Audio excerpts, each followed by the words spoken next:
no filmagem tem a impressão que é bastante gente. Talvez até mais pessoas. Essa proximidade de vocês.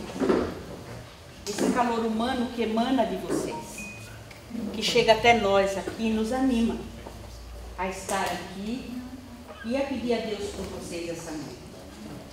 Eu vou contar uma coisinha para vocês antes da gente cantar. Porque nós estamos reunidos em nome do Pai, do Filho e do Espírito Santo.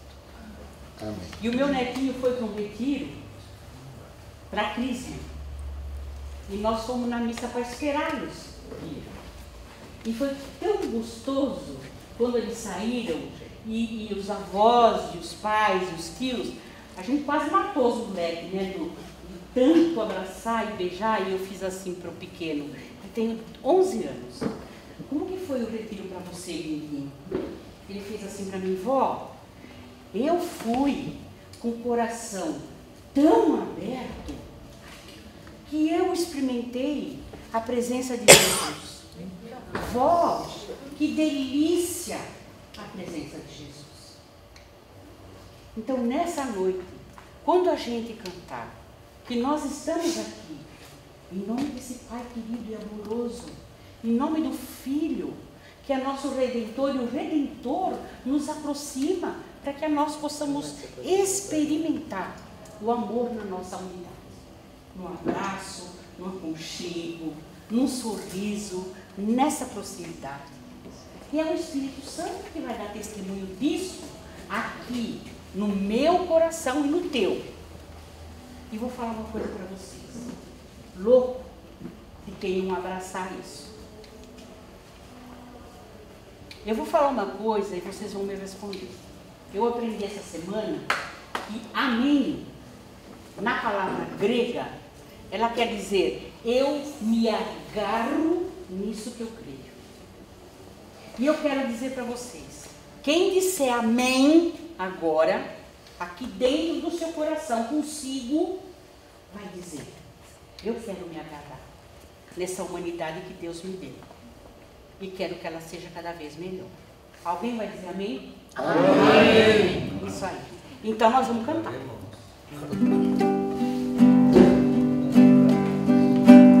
Em nome do Pai, em nome do Filho, em nome do Espírito Santo, Senhor, estamos aqui. Em nome do Pai, em nome do Filho, em nome do Espírito Santo, estamos aqui.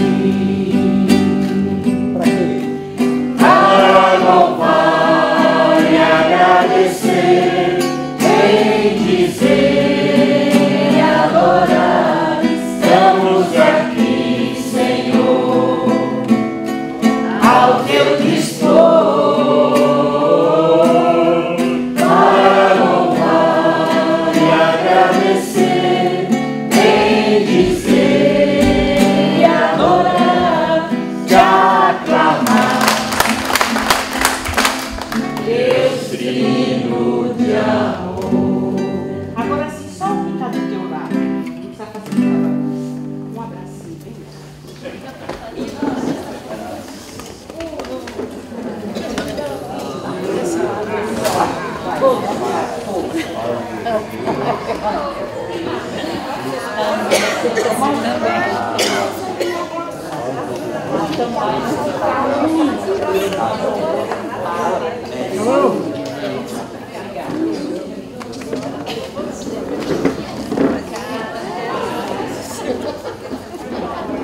Dona Ima, vamos pensar no que ouve, Dona Ima. Coração.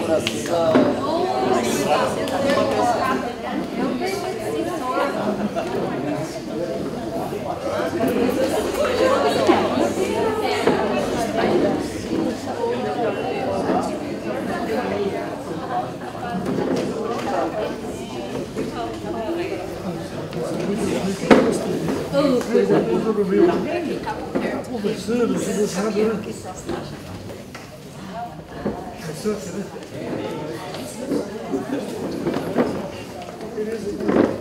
então, depois de nos recepcionarmos,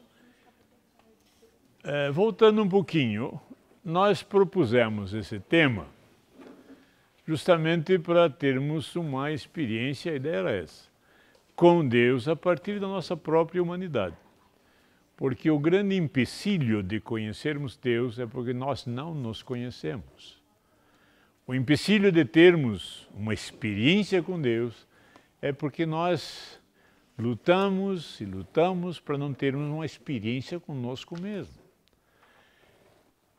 A grande notícia da redenção é nos redimir da nossa falta de humanidade. E o grande problema que eu vejo é que fora dos bancos escolares, fora dos centros de educação, não somos educados. Os centros de educação que deveriam ser as religiões não nos educam, me perdoe. Trazem uma doutrina, e uma doutrina a qual é difícil encontrar Deus. Muito difícil, não é fácil. E eu quero mostrar para vocês que é muito mais fácil do que se imagina. Mas para isso nós temos que conhecer a verdade. E quando eu falo a verdade, eu não falo na ideologia, eu não falo nos achólogos, eu falo na verdade, no logos, na verdade científica, no que nós temos de ciência. E eu sempre gosto, quando dava minhas aulas, e para mim era um prato cheio, porque eu dava aulas de pós-graduação e doutorado, então nós tínhamos médicos, dentistas, farmacêuticos, engenheiros, enfim. E era fácil, porque daí a gente perguntava que se porventura eu falasse alguma coisa errada, me corrigisse, por favor. Se eu saísse da verdade, da ciência, me chame a atenção. Então vamos lá. Veja bem, eu só vou me conhecer plenamente a partir da verdade sobre mim. Não a verdade que me dizem, não a verdade que me colocam, não as meias verdades, não a ideologia, mas a verdade verdadeira, o logos. E foi interessante que eu disse, inclusive na primeira, eu sou professor há, sei lá, 50 e tantos anos. E aprendi nesses 56 anos, 50 anos de que logia era estudo. Sempre aprendi assim. Biologia, estudo da vida. Psicologia, o estudo do comportamento. Depois de 50 anos foi uma alegria imensa, uma liberdade que eu senti no meu coração, porque não é estudo. Logos é a verdade, é o fruto do estudo. Eu posso estudar e chegar a uma conclusão errônea. O estudo é a busca da verdade. Logos é a verdade. Então, a ciência apresenta a verdade que encontraram até ali. Isso que é o lindo.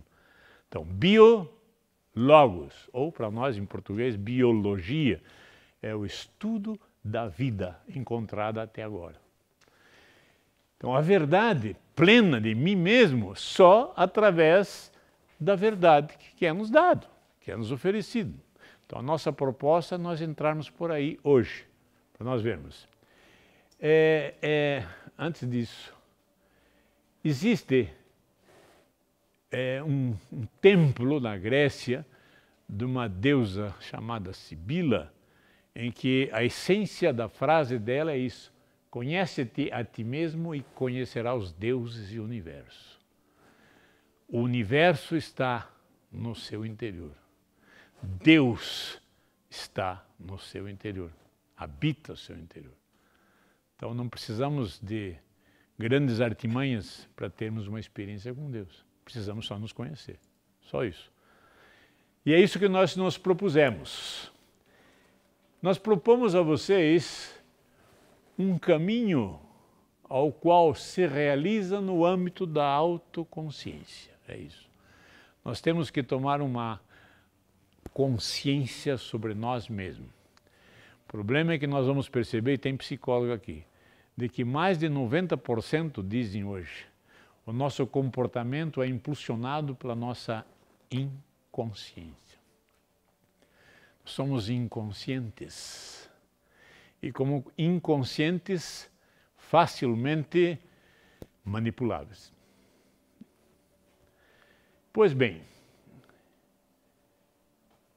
nós vamos observar que à medida que nós vamos caminhando, e isso eu senti profundamente e sinto a cada momento em meu coração, quanto mais eu vou mergulhando nesta consciência que me traz a verdade, mais eu vou percebendo a consistência da minha existência. Mais faz sentido a minha existência. Quanto mais eu me percebo ser humano, mais eu percebo a minha felicidade de ser humano. Cada momento em que eu me descubro, e eu descubro isso diariamente. Diariamente eu percebo uma faísca da verdade em que me anima cada vez mais a ser humano. Na certeza de que um dia vim a esse mundo e um dia sairei dele. Isso que eu falei. Uma das verdades mais consistentes do meu ser é que eu existo por um pouco período de tempo, se nós olharmos a existência como um todo. Eu nasci um dia, deixarei de existir no outro. Mais ainda, eu nasci para morrer. Essa é a verdade. Eu disse para vocês, e é uma verdade que nos sufoca e nos atemoriza. Uma verdade que nos atemoriza, em vez de nos alegrar, ao passo de experimentarmos uma profunda liberdade, é o contrário. Isso, nós lutamos, nascemos, e no período existencial lutamos ferrenhamente para não morrer. É isso? Incessantemente buscamos a fonte da juventude, para não morrer. E fazemos isso não só por palavras, fisicamente, tiramos as rugas, né? Pena que é só do rosto, do resto não dá para tirar. Então tira a ruga, põe para cá, pinta para lá, e não queremos envelhecer. Queremos chegar até a fase adulta, ou envelhecer, não.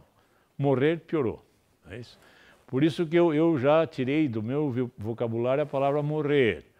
Eu gosto muito do existir, deixar de existir.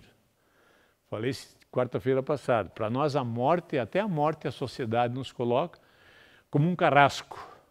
É um esqueleto vestido de preto com alforje. Quer dizer, realmente é drástico, né? O alforje é aquele que corta o capim. Então, morte, alfange. Isto, alfange. Obrigado. Então, a morte é alguém que está cadavérico, à espreita de mim para decapitar. Vamos fazer o contrário. A morte é um ser de branco com ramalhete de flores. Tá? Muda a figura. Minha existência vai fazendo sentido à medida em que eu vou mergulhando nessa verdade. Porque eu vou fazendo parte da verdade. Só isso. Então vamos lá.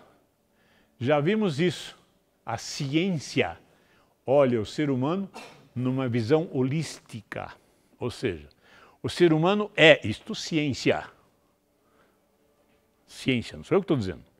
O ser humano ele é um ser bio, psico, sócio-espiritual.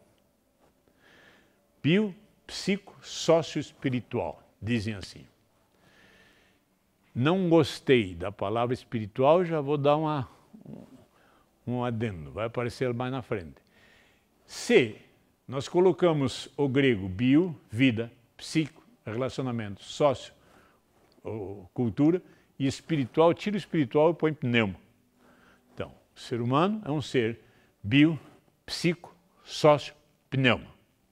Ok, muito bem. Vamos dar uma olhada então, vamos conhecer o bio. Então, biologia, ou seja, a verdade que eu descubro por meio da vida. Não é a verdade que minha avó falava, a verdade que a vizinha disse, a verdade que o padrinho, que o tio, né? Porque é assim, essa não. A verdade que a ciência biológica me traz. O que a ciência biológica me traz sobre mim mesmo? Quando começou a minha vida? Diziam, Dr. Artêmio está aí, né? Dr. Artêmio é obstetra, ginecologista. Se eu falar alguma coisa errada, vocês psicólogos, por favor. Diziam que o princípio da vida se dava entre 12 e 72 horas após o ato genital. Outra linha dizia, não, a vida se inicia com a fixação do óvulo, por volta do 7º a 10º dia gestacional. Aí começa a vida. Não. Formação do sistema nervoso. Quando formar o sistema nervoso, aí começa a vida. 14º dia. Não. Pronto para sobreviver. O 5º mês gestacional. Antes disso não tem vida. O judeu até hoje diz que a vida começa aos 40 dias. Porque o número 40 para eles é muito cabalístico, né? Então 40 dias. E assim vai. Eu posso criar uma religião, vou dizer que começa no 3º dia. Porque a trindade são 3, então no 3º dia, ou 3º mês. 3º ano, sei lá. Isto é o que se dizia, as linhas da ciência biológica. Hoje mostra-se de que a comunidade científica conclui que a vida começa na fecundação. Unir o espermatozoide e o óvulo é uma nova vida. Ponto. Pode achar que não, pode dizer o que quiser, mas é. Ciência biológica diz que começa a existir um novo ser vivo. Isto é o início da vida. É um conceito interessante, consistente.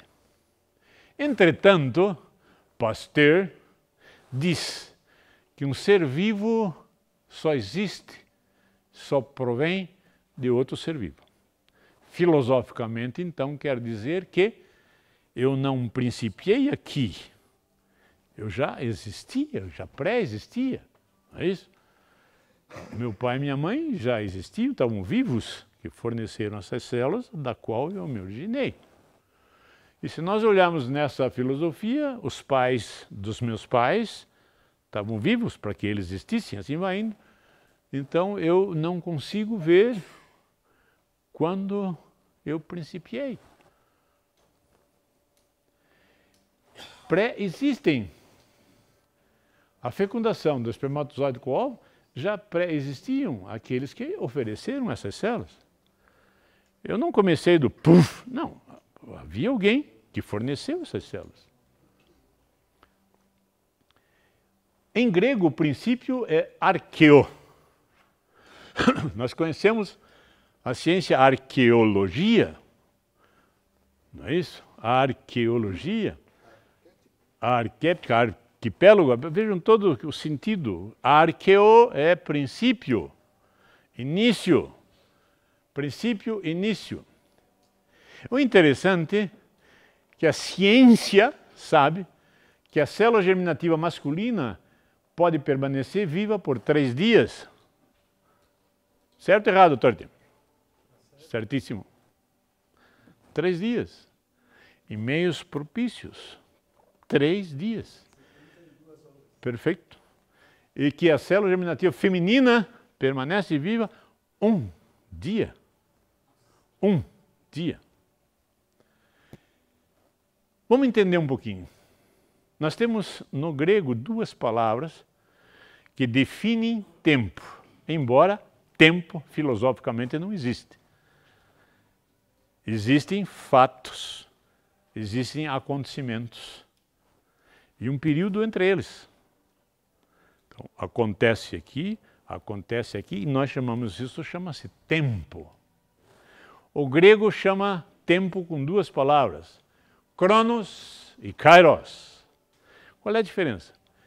Cronos, o ser humano define. Vamos começar às 8, vamos terminar às 10. Vamos fazer a reunião na terça, na quinta, eu defino. É isso? Eu não posso definir quando vou ficar doente. Eu não posso definir quando vou morrer. Eu não posso definir quando eu vou existir. Então ele tem uma outra palavra que chama-se kairos. E para ele, Kairos é o tempo definido pelos deuses. Ou seja, extrapola a vontade do ser humano. Transcende a vontade do ser humano. Não está sujeito à vontade do ser humano. Então nós começamos a perceber que o fenômeno da fecundação transcende a vontade do ser humano. Transcende. Vocês que têm filhos não disseram assim, minha querida, vamos fazer hoje um menino de olhos claros e que bater 1,80 m, que seja inteligente, peralta, mas nem tanto, né? Que vai nascer no dia tal de tal, não sei. Transcende. Ao ponto de que numa ejaculação existe 600 milhões de espermatozoides. Vai fecundar o óvulo. Só aí, quando eu percebi isso, para mim bastou. Vocês que fizeram curso superior, diz assim, a luta lá era 1 para 30 vagas. Nossa, é uma luta tremenda. Houve um concurso lá na Justiça Federal que foi 1 para 200. Foi uma coisa estrondosa. Dizer, uma vaga para 200 candidatos. Pois não. Você veio de uma vaga, você conseguiu uma vaga em 600 milhões de candidatos. É um número... Quer dizer, eu existi porque há alguma coisa desse Kairos que me quis. E nós lemos lá, nas entrelinhas, desde o seio materno eu te amo, eu te chamei. Né? Desde o seio materno eu te chamei. E a gente lê isso não tem muita convicção. Desde o seio materno eu te chamei. Chamei pelo teu nome. Vejam, essas fotos são impressionantes. Vejam o espermatozoide tentando. Até hoje não se sabe o porquê que aquele espermatozoide penetrou. Diziam-se que era o mais rápido, comprova-se que não. Dizia-se que era o mais não sei o que, comprova-se que não. Hoje a teoria mais moderna que existe é que quem define é o óvulo. Por efeito de atrações químicas, atrai aquele. Não sei, é o que estão dizendo, não é verdade, são estudos. Estudos que estão dizendo. Tá? Estudos que estão dizendo. O que chama atenção? O óvulo permanece 1 dia vivo. O espermatozoide 3 dias vivo. O número 1 sempre foi considerado em todas as ciências, em todas as culturas, na aritmética, na ciência matemática, como a unidade. O 1 é a unidade. O 3 sempre foi considerado um número cabalístico, uma plenitude. 3 é a plenitude. 3. Então, eu fui nada mais, nada menos gerado na unidade da perfeição do Kairos. Deu para entender? Eu fui gerado. Eu fui chamado à existência. O óvulo e espermatozoide fundem-se numa comunhão perfeitíssima, onde cada célula traz as suas características e forma um novo ser com a somatória dessas características. Um ser totalmente diferente, único e irrepetível. Então eu sou uma criatura única e irrepetível, nunca existiu um Devete, nunca vai existir, nunca, sou único. E fui fecundado na unidade da perfeição do Kairos. Algumas coisas que eu passava para vocês derem uma olhada. 6 dias.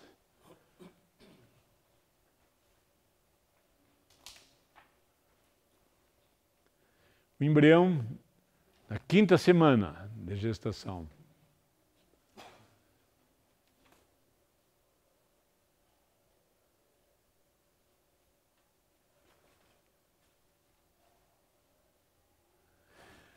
Eu gosto de, nas minhas reflexões, no silêncio, escutar o meu nome. Silêncio da criação. Naquele momento da fecundação, eu escuto Devet, exista. E eu comecei a existir. Né? Estou existindo, segundo a vontade dele. Então, exista. E aí está o princípio. Aí está o princípio, veja bem, em que a ciência me diz. Mas esse princípio é um tanto vago, veja bem, porque como eu sou único, irrepetível, original, eu sou simplesmente fruto da vontade que transcende o ser humano. Não é isso? Não sei vocês, eu ainda mais, porque eu nasci, como é que chama? O temporão, né? E na minha época, sempre diziam, minha mãe dizia, minhas irmãs, há 76 anos atrás, uma senhora de 30 anos se engravidasse era uma vergonha. Né? E ela sempre dizia, a gravidez dela foi uma vergonha na sociedade, porque meu irmão mais moço tinha 12 anos. Quer dizer, eu vim mesmo, não foi vontade deles, eu vim porque vontade de Deus. Né? Deus disse, olha meu querido, você vai nascer antes que a coisa complique aí, né? Eu preciso de você. Quando nós lemos na Sagrada Escritura, nós dizemos assim, que o Senhor formou, não é o homem, né? O problema é esse também, que as traduções nos dão uma ideia um pouco errônea. Deus não formou o homem do nada, ele formou o humano, ele chamou à existência o humano, do nada. Do nada. Da sua imagem, ele fez este ser humano. Porque é interessante, nós vamos ver lá na frente. O homem, a palavra homem é humus, é Adam, quer dizer terroso. E as religiões nos dizem que é o Adão, né? O Adão com a Eva. Não tem nada a ver, Adão é um nome masculino. Não, é Adam, é terroso, da terra, do nada. Do nada. E mais ainda, humus tem muito de humilde. Então, fomos criados seres humildes. Né? Fomos criados seres humildes. E uma coisa interessante, eu estava estudando agora esses tempos para ter convicção, parei de dar minhas aulas faz uns 2 anos, queria ver se tinha novidade. E tem um trabalho de um americano de 2016, portanto há pouco tempo, de que ele comprova, cientificamente, de que quando as 2 células germinativas fundem-se, eu posso tirar esse emaranhado de células, veja bem, e colocar no meio propício e ele se desenvolve, ele tem vida própria. É uma vida autônoma, tem capacidade para se desenvolver, E até hoje a ciência, e eu digo isso porque eu sou biólogo também, a ciência não sabe explicar o que é vida, já deixou de querer definir. Define as consequências, mas o que é vida, não sei, e ninguém sabe. O que é vida que daqui a pouco deixa de existir? O que é isso? Não sei. E nós lemos nas informações teológicas de que soprou nas narinas o fôlego da vida e passou a ser alma vivente. Soprou. Pneuma é sopro. A verdade, vocês vão ver, pneumatológica é amor. O amor é esse sopro que me tornou alma vivente. E que a ciência não sabe explicar o que é isso. Né? Tornou-me alma vivente. Pois bem,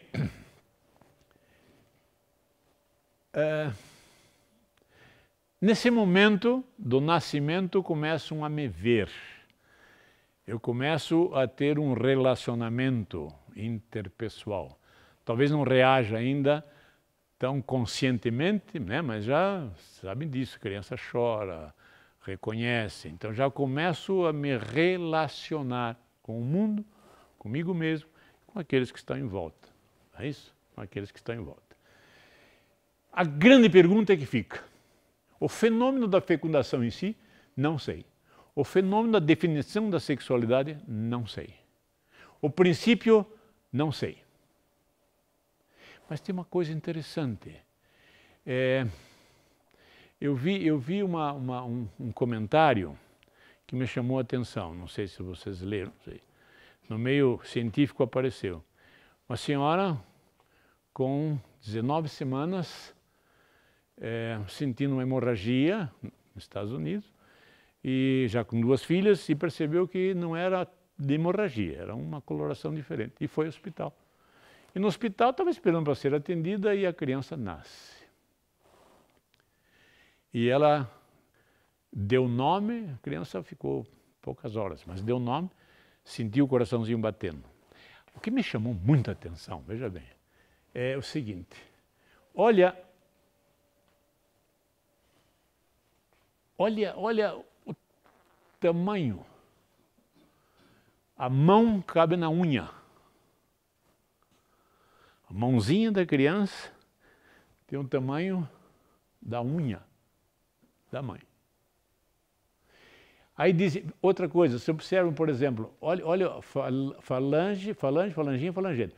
Falangete e falange, esses 2 pedaços, é a cabeça, tamanho. O coração bateu e ela teve um relacionamento, ela teve vida. O que hoje a ciência, aquela que adota o aborto, que luta pelo aborto, diz que é um amaranhado de células, é um tecido disforme, é um feto. Não é isso? Então são expressões que nós usamos para justificar o aborto.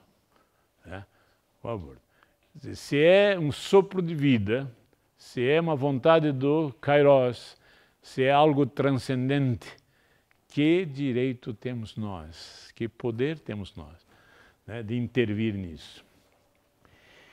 Terminando isso, a parte de biologia, eu podia dizer para vocês que nós não temos uma definição clara do princípio.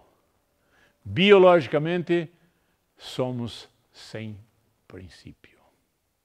Essa é a notícia. A ciência me diz. Mas nós somos sócio. Então vamos ver a sociologia. Ou seja, a verdade que nos traz essa cultura política, social, etc.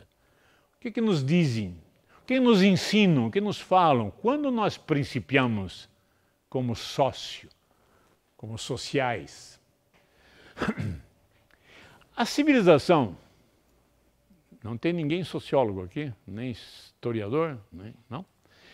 A civilização mais antiga, antropologicamente falando, é a Suméria.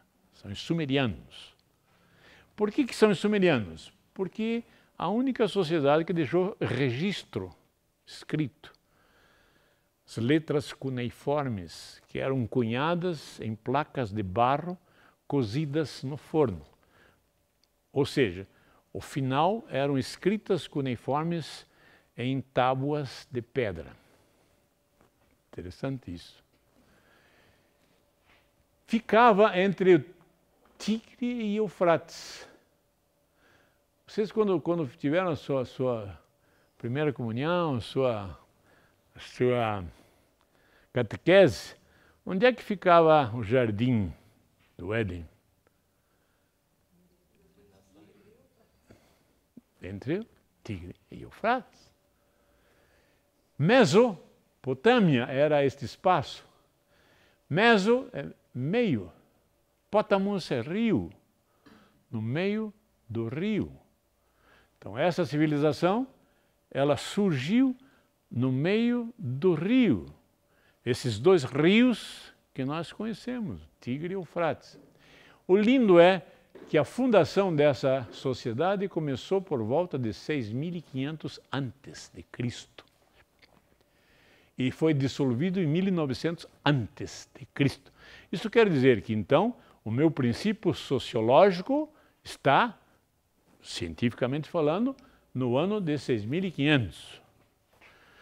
Começamos a existir como ser social em 6.500.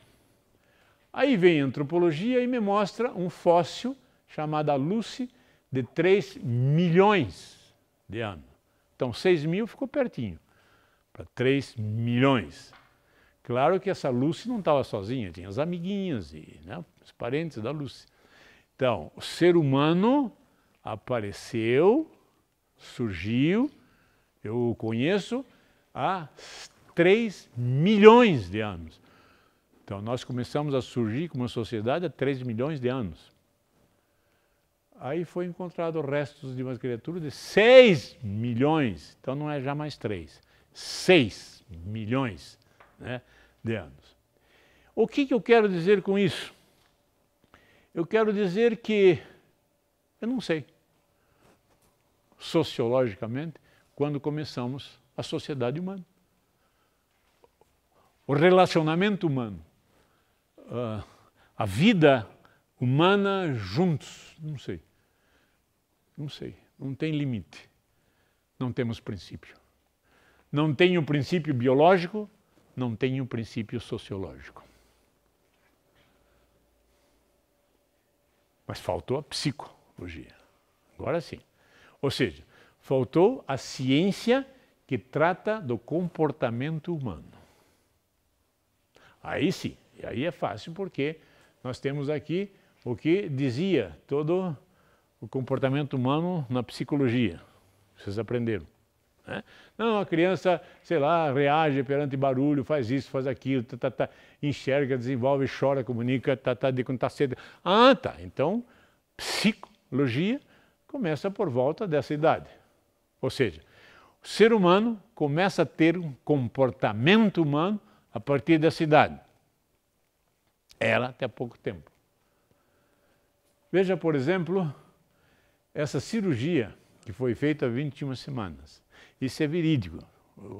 Esse feto aí hoje está, sei lá, acho que até morreu. Mas foi uma cirurgia de uma coluna bífida, que tem que ser feito intrauterino. E, como era a primeira cirurgia, estavam todos em volta com câmeras e fotografia e todo mundo para ver a cirurgia. E na hora que o cirurgião abre o útero, o feto segura no dedo. Segura no dedo, olha. Foi um acontecimento. O fato de segurar no dedo é um comportamento humano. Como se dissesse, não vem, né? Você vai me agredir. Então, quando começa a psique, pelo menos, acho que 21 semanas, né? Aí diz assim, veja o meu comportamento no seio materno. Hoje, com essas técnicas que tem sei lá, de ecografia, não sei como é que chama isso. Isso. Veja fotografias do útero.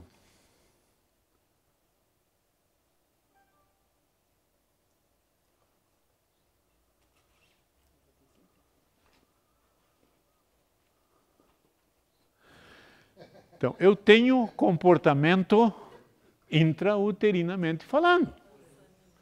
Então, minha psique já existe. Tem um comportamento. Inconsciente, mas tenho. É isso? Aí dizem assim agora, a nova psicologia.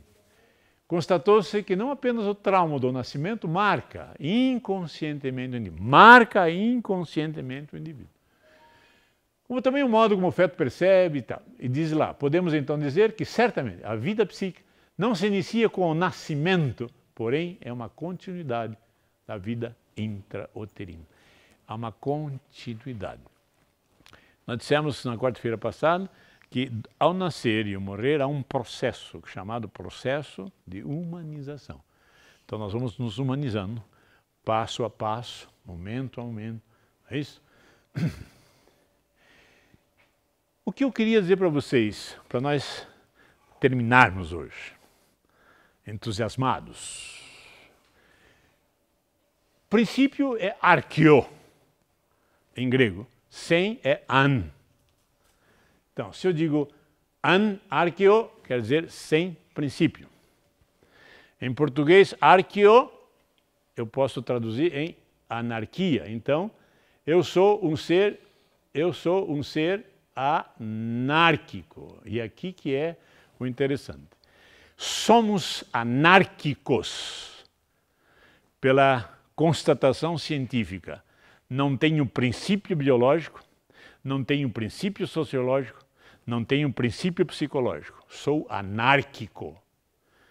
Se nós ficarmos só no conhecimento científico, continuaremos anárquicos.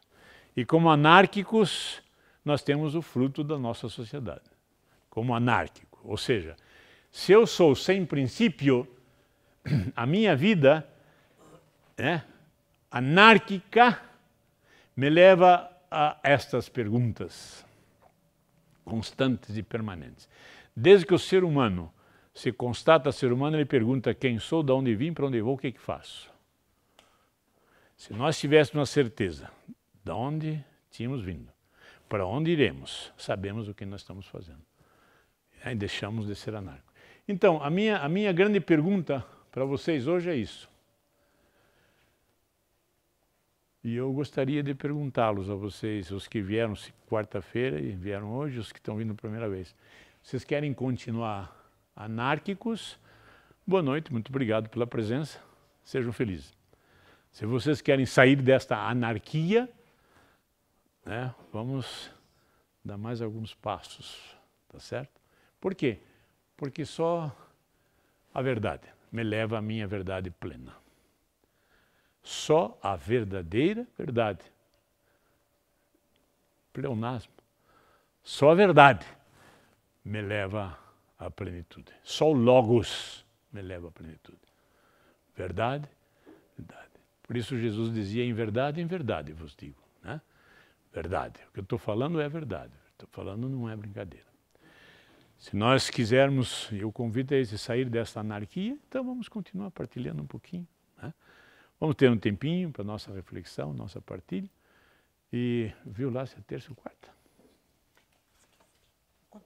Então tá bom. Então vamos nos pequenos grupinhos, a Tereza vai ajudar, né? Tem as folhinhas que vocês têm, pegaram? Vai entregar já o grupinho. Sim, já vou entregar. Nas folhinhas tem lá, pode entregar. Nas folhinhas você tem já as perguntas, né? Está orientando para refletir, para conversarmos um pouquinho e alicerçarmos um pouquinho o que nós ouvimos hoje, tá bom? Então vamos lá, vamos trabalhar.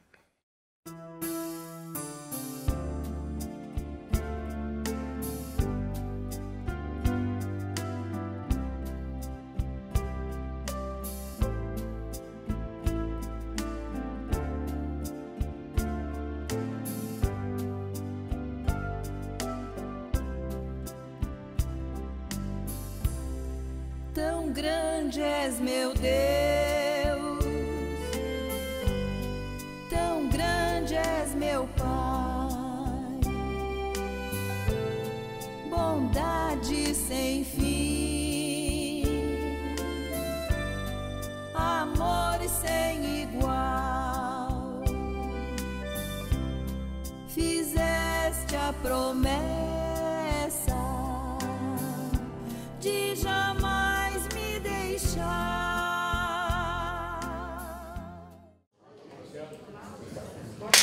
Vamos encerrando e terminando. Eu gostaria de deixar a vocês esta mensagem. Somos anárquicos. Gostemos ou não, a ciência nos prova que somos anárquicos. Como anárquicos, nós temos um comportamento anárquico. É isso? Nós fazemos aquilo que não queremos, e o que queremos não conseguimos fazer. Isso é anarquia. E não vamos conseguir. Mas nós somos assim, pronto. O que acontece, aí que está. Se eu começo a olhar transcendência, eu tenho uma expectativa do que é o título. Um encontro com Deus, na minha humanidade. Só isso. Então, como fiz quarta-feira e faço sempre, né? Eu tenho um anúncio para vocês. Eu tenho mais resquício de verdade para passar a vocês. Querem continuar anárquicos? Boa sorte. Só não critique os outros. Tá? Façam parte do mesmo grupo. Ah, cara, é vergonha, estúpido. Eu também sou. Tá? E assim vai. Há uma expectativa de querer sair dessa anarquia? Eu tenho a resposta. Aí vem quarta-feira, a gente continua, tá bom? E a gente pode dizer um amém? Claro que pode. Amém! Fala com Deus. Bondade sem fim, amor sem igual, fizeste a promessa